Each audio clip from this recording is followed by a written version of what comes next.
Welcome to a new month.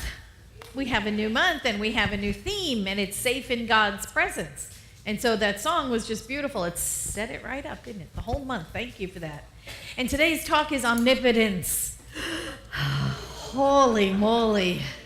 Yeah, right? Oz, the great and powerful. Okay. Omnipotence. I mean, these are big, big subjects. We're going to be talking about this all month long because it's a big topic. Safe in God's presence. I'm making noise. I'm making noise I don't want to make. Anyway, omnipotence, omniscience, omnipresence, unconditional love. These are huge topics. These are huge subjects that we're going to tackle this month. And so the classic question that always comes up is, how can an omnipotent, omnipresent, omniscient, unconditionally loving God permit evil and suffering in the world, right? Isn't that the eternal question? Isn't that the one we've been addressing and addressing and addressing since we've been an ancient people sitting around the fire at night? And so for the sake of this discussion, let's talk about evil as equaling bad, negative, unfortunate, the things that happen that we don't want to see happen. So some bad things are kind of violations of the Ten Commandments, right? Human evil, human bad. Murder and mayhem and assault and, stealing. And so we would consider that human bad. And then there's other bad things that happen, right? Hurricanes and floods and famines and earthquakes. And they're caused by nature, so it's sort of like natural evil, natural bad things befalling us.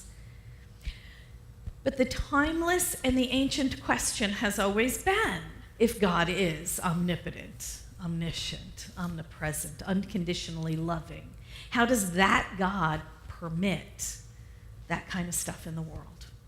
Now, when we start having this conversation, we have to start with certain assumptions, right? We have to start with 4 assumptions, really. That God exists. Why am I making such a weird noise? Is it only me? Am I the only one that hears it? Okay. Wonderful. So the first assumption is God exists. God is omnipresent. It's here. It exists. The second one is that God is all-knowing, omniscient. God is all-knowing. The third one is God is all-powerful. That's what we're talking about today, right? God is omnipotent. And the fourth one is God is all-good, unconditional love. So if all of those 4 assumptions are true, in our faith philosophy, we take that as truth, right? If there is a power and a presence who knows of evil and could do something about evil and was entirely opposed to evil, that would lead us to assumption number 5. Nothing bad exists. But what we know is that bad exists. So there are certain conclusions we draw based on that, isn't there? And one conclusion we can draw is either God is not all-knowing. It's like stuff happens and he's like, what the hell, where was I?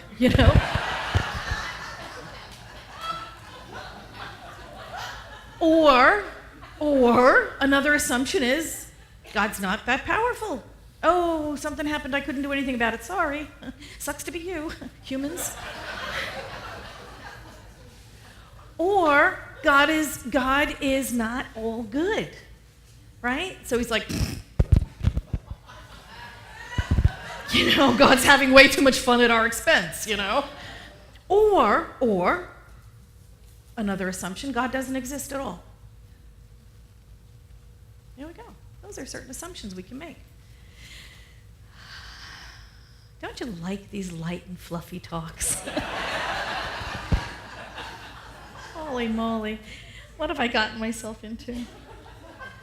So Ernest Holmes said this in The Abundant Universe. He quoted Emerson, and he said this. Emerson said, "There is no great and no small to the soul that maketh all.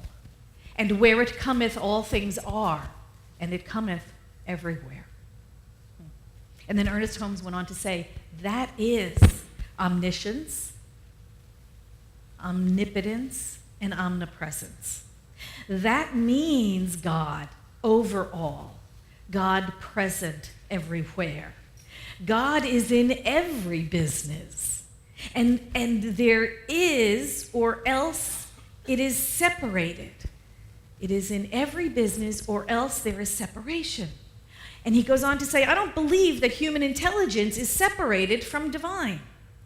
It is merely the way we are using the divine. The limitation is not in the divine, but it is in our use of it. We might have dipped a gallon up of water instead of a pint. The ocean of life is forever flowing. So Ernest Helms said that the fault is not in God, if you want to lay blame or responsibility, or take responsibility. It is in our use of a divine principle that is omniscient, omnipresent, and omnipotent. It is the use we make of it. And the discussion goes something like this. Well, God allows suffering to continue because God is not all-powerful, not omnipotent, cannot prevent suffering.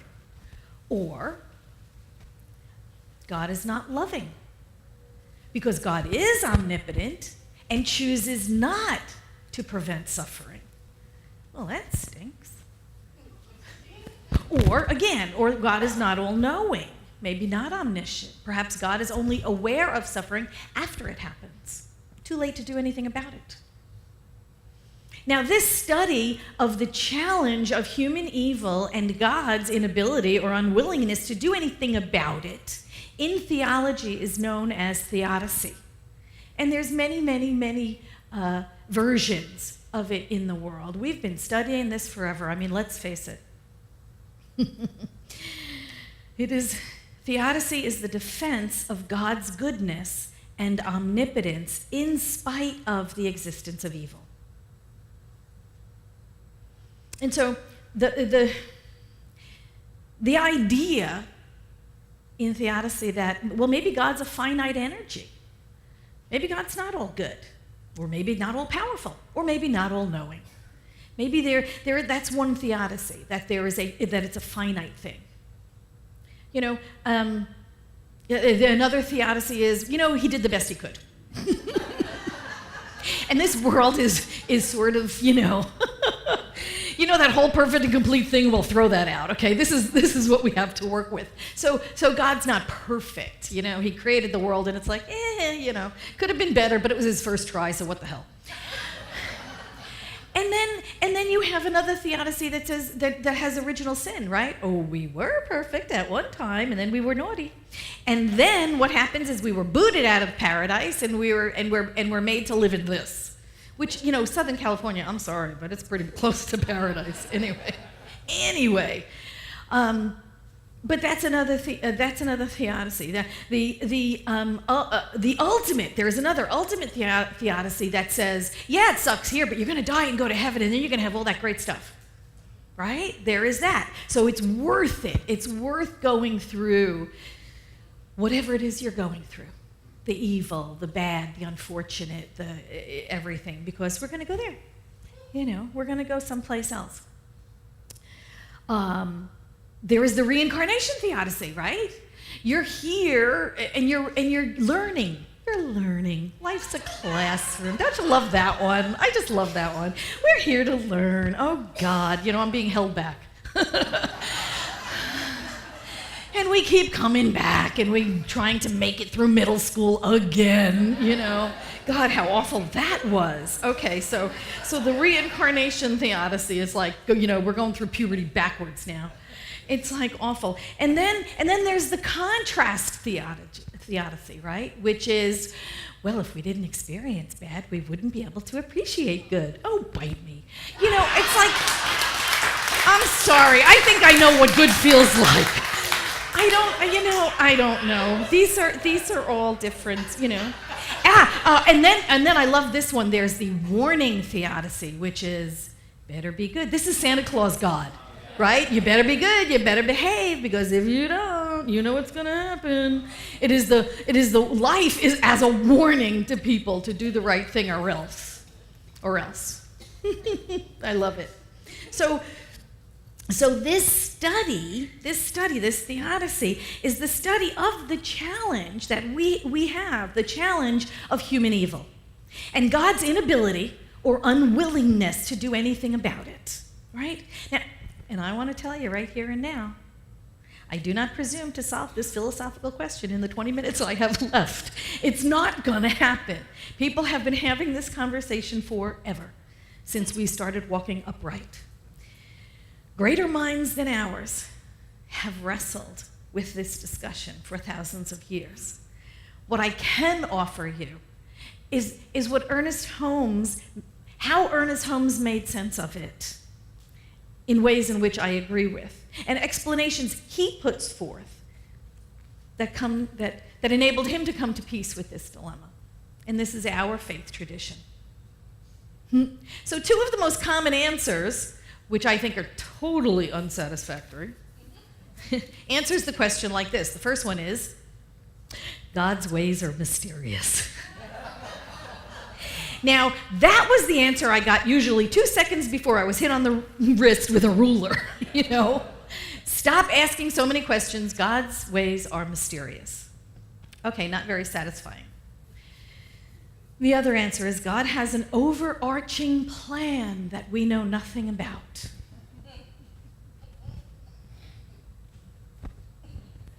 Well, here's what Ernest Holmes had to say. He said in Anatomy of Healing Prayer, he said, I don't believe in devils, in hell, in purgatory, or limbo. I don't believe that God chose some people to reveal something to and didn't to others, because that is ridiculous. I believe in divine patterns and not divine plans. So I find it fascinating that we never, ever, ever have this conversation about evil or suffering when we're in the groups of physicists or biologists or scientists. They don't ever have this conversation. To an evolutionary biologist, pain is a byproduct of being alive.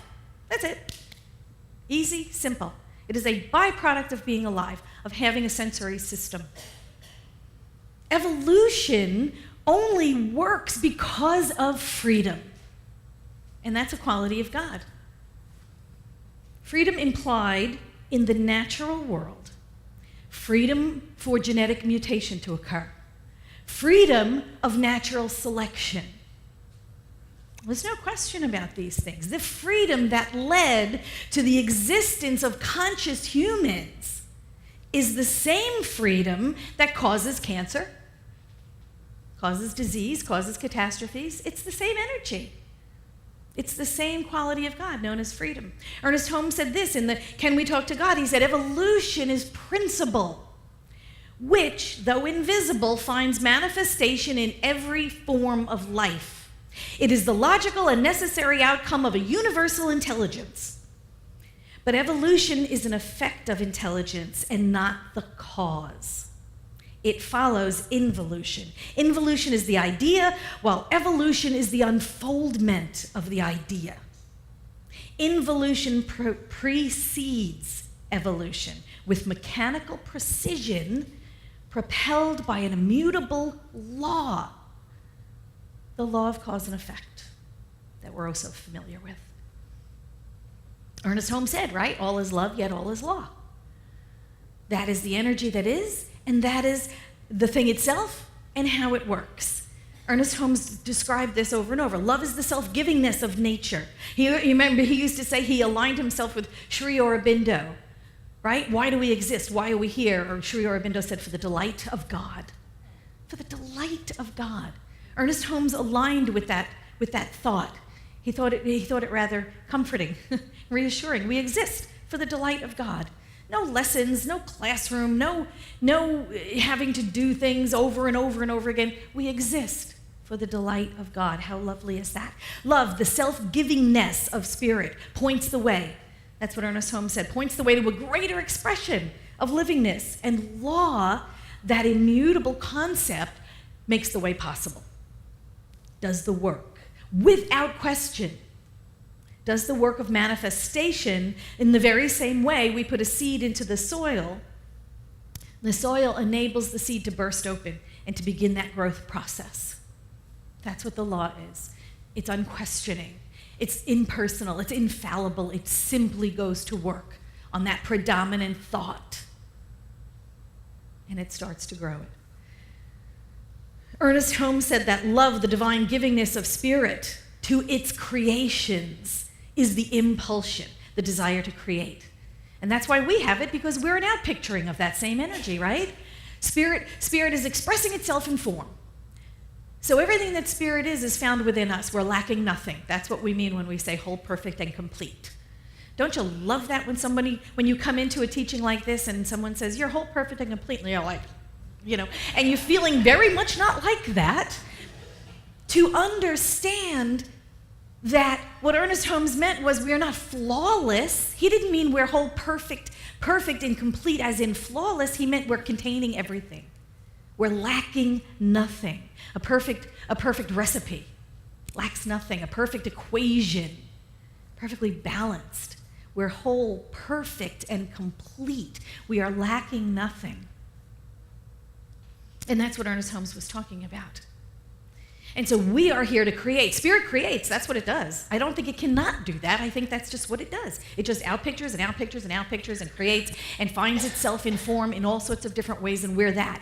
So if it placed itself in all of its creations, then everything that God is within us, which is not the same thing as saying we're God. I'm God. Not God. Everything that God is, all those qualities of God are found within me. Everything that God is found within me, but I'm not all there is to God. God is infinite. So since spirit creates, that's what it does. We create because we're made of the same stuff. It is in spirit to create.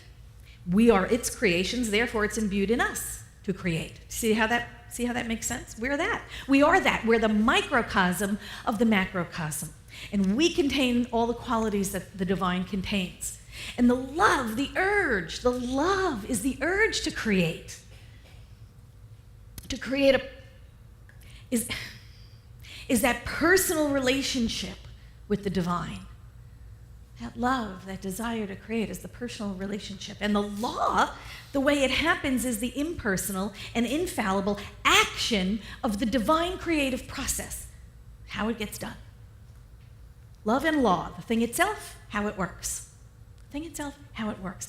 That is omnipotence. That is omnipotence. That is all powerful. And Ernest Holmes said this: did you ever stop to realize that God is omnipresent and knows everything as its own nature? And that if God heard your prayer and the divine creative mind accepted your prayer as it was heard, it would have to accept it. That's because of its very omnipotence, that prayer would have to be answered. It could not help it. That's the action of the law. He goes on to say, we have to accept the fact that the God to whom the human race has been praying does not exist. Oh, breathe with me. Let me say that again. Ernest Holmes said, we have to accept the fact that the God to whom the human race has been praying does not exist. There is no such God. I love him. He goes on to say, it's not sacrilegious. It is, in fact, just the opposite. It is at last turning to the real God, who knows everything and operates in a natural, normal manner, governing everything through natural, normal law. So let's talk about this real God, or real spirit, who created everything and continues to create. Didn't just happen once. It happens all the time, right? Creation happens all the time. So the real God, as Ernest Holmes understood it, first of all, it's not a big old dude with a long white beard sitting in the sky. In fact, it's not a guy at all. Nor is it a woman. So let's just take that off the table right away. And for God's sake, stop calling it Mother, Father, God. Please, I know Ernest Holmes used that phrase every now and then, but it's not your daddy.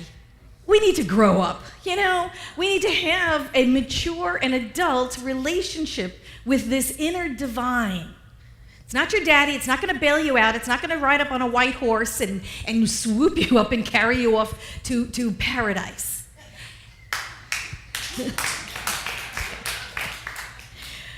Stop anthropomorphizing spirit. Stop it. It's a principle. It's not a person. It's a principle. Spirit is principle. It is first cause. It is volition. It is power and presence. Yes, it is a panentheistic in nature, which means it has placed itself within all of life and everything in the manifest universe. It is panentheistic in nature. It is incredibly powerful. It is omnipotent. Created everything and continues to create. It is eternal. Always will be.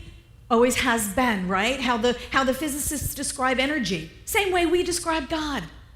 What's energy? Energy always was, always will be. All the energy that's ever been is present right here, right now. There'll never be more, there'll never be less. Energy always has been, always will be. We say the same thing about the divine creative energy, the universal mind. Same thing. It is omnipresent. It is equally present everywhere. We walk through it when we walk through our day. We're walking through that energy, which is the divine. Sort of like when fish swim in water. Do you think they talk about the nature of water? Do you think they think, gee, do we believe in water or do we not believe in water? You know, well, maybe they do. I don't know. I don't know what fish talk about when they're all together.